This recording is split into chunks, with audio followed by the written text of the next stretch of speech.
Jésus n'entend pas privilégier l'amour du prochain ou encore moins le séparer de l'amour de Dieu.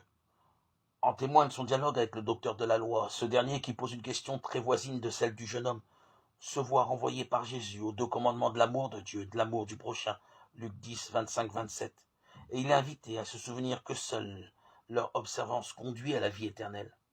Fais cela et tu vivras, Luc 10, 28. Il est donc significatif que ce soit précisément le second de ces commandements qui suscite la curiosité et l'interrogation du docteur de la loi. Et qui est mon prochain, Luc 10, 29.